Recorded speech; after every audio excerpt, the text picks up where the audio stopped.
Welcome to the Pensions Trustees Report for the General Assembly 2021. Moderator, Commissioners, everyone watching, I've got some news for you. It's big news. It's news we've been waiting for over 10 years. Now, the Pensions Trustees written report is available to everyone. It's in your blue book. You might imagine it takes a lot for a Scottish Presbyterian actuary to be happy, especially when financial matters are at play. Well, let me say, I could not be happier with the content of the report this year. I'm delighted to report to you that the pension schemes are in great shape, better than at any time in their history. Like many of their members who enjoy better than expected life expectancy, the schemes are in rude and vibrant health. The trustees have now completed the latest annual health check for each of the schemes. The results are available and shown in the Blue Book report, and I'd like to spend just a moment to highlight to you the excellent financial position that the schemes are in. With no exceptions, each of the schemes is in surplus on a prudent set of actuarial assumptions. In the pensions actuarial world, this position of surplus on a prudent set of assumptions is the gold standard. For each of our schemes, the Church of Scotland schemes, achieving this gold standard brings a number of significant benefits. For our nearly 5,000 members, each and every person will benefit from strong security of their pensions benefits. Members can go about their lives and business safe in the knowledge that their Church of Scotland pension benefits are secure. For the agencies of the Church with responsibility for pensions, in this case I'm talking about the agencies responsible for ministers and overseas missionaries, for ministries development staff, for the Church's central staff based at 121 George Street, and for the staff of Crossreach, each of these agencies who have worked so hard to support their respective pension schemes can look to the future, can plan for the future, and importantly, budget for the work that they do in their future, safe in the knowledge that they do not need to make any new provision in respect of their defined benefit pension schemes. The pension scheme's trustee too will also feel the benefits. They can sleep easy, well, at least a little easier, knowing that all the money needed to meet the scheme's benefits and the costs of administering them are already held within the scheme's funds.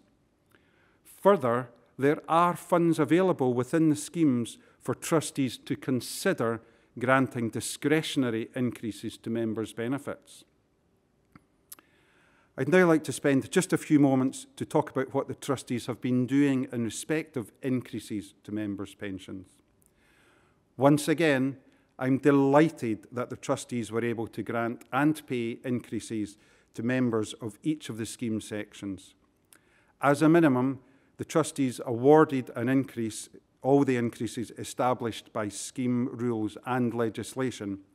In normal language, that's the annual inflationary increases referred to in the Blue Book.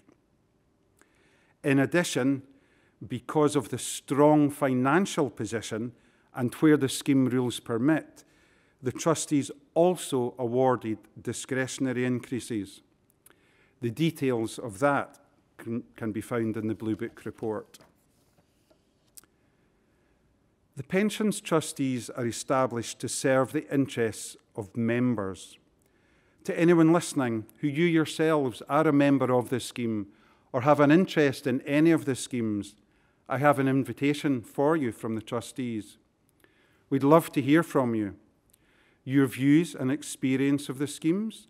What areas should we now prioritise for improvement?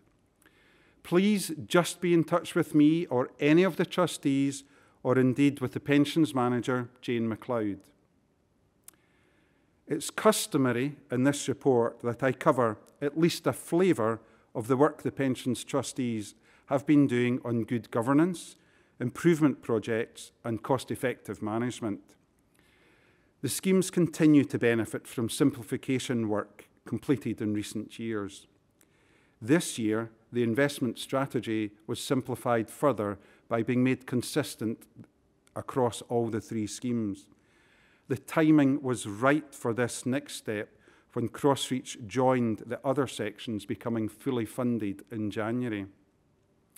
Elsewhere, the trustees have completed a formal review of the appointments of the two scheme advisors, the scheme's actuary and the scheme's investment advisor. Following an open tender exercise, new firms have been appointed to these roles. Because of the simplification work previously completed, the trustees now anticipate annual cost savings for these services well in excess of £100,000 every year. These cost savings will be in addition to the over £500,000 cost savings saved annually in respect of investment management fees achieved due to the previous simplification of de-risking of the investment strategy. Each year, these savings will accrue to the schemes and be available to fund benefit payments for members. And to conclude the governance topic, I can report that the trustees have completed their work reviewing pensions administration's arrangements, deciding to maintain the status quo. A further piece of work reviewing administration practices, policies and procedures will be completed this year. No one was untouched by the pandemic and related restrictions. In the pensions area, our pensions manager and all the team have ensured members' pensions benefits were paid throughout, as well as ensuring that trustee meetings continued, albeit after moving to an online platform. During the year, Conor McFadgen left the team and Ruth Farquharson joined. Good luck, Conor, and welcome to the team, Ruth. Many thanks are due to Jane MacLeod and all the team for keeping things moving during this period of significant change and uncertainty.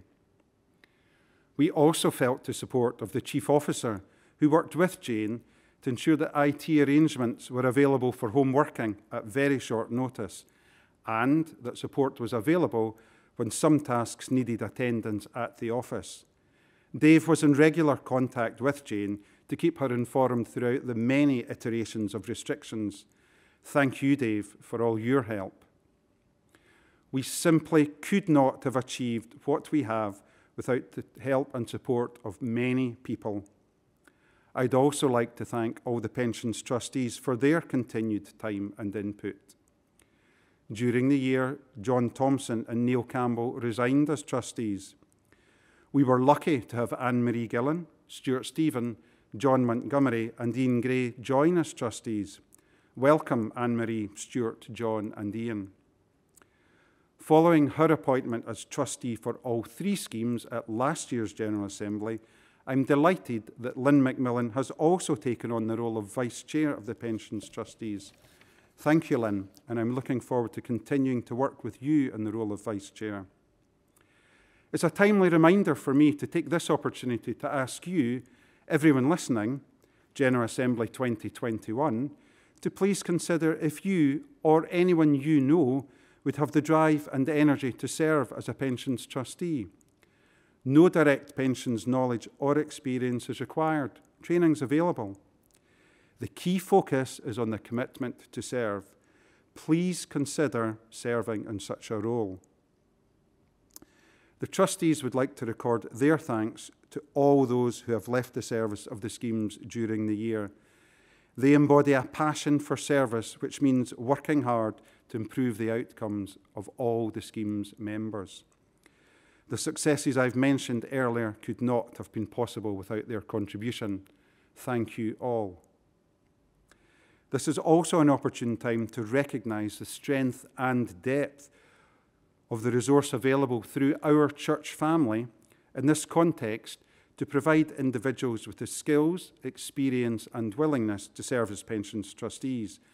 The most recent, Anne-Marie, Stuart, John and Ian, with their deep and varied career experiences, are just the latest examples. Commissioners familiar with this report over the years will have noted with interest my earlier comments about the funding levels and that, without exception, all the sections of all the schemes are now fully funded.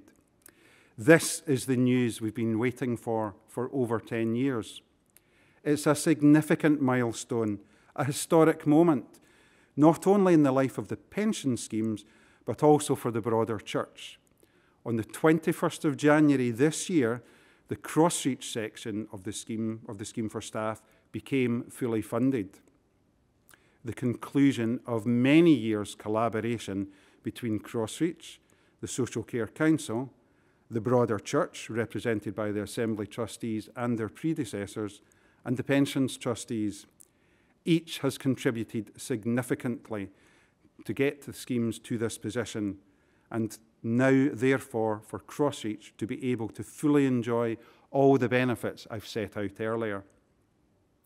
Well, having waited so long, it may feel like that news is over in a flash. It's not. The positive impacts will endure for decades to come. In conclusion, the pension schemes are in excellent shape, the best they have ever been. The pension trustees are looking forward to managing the schemes for the benefit of their 5,000 members. Thank you all for listening.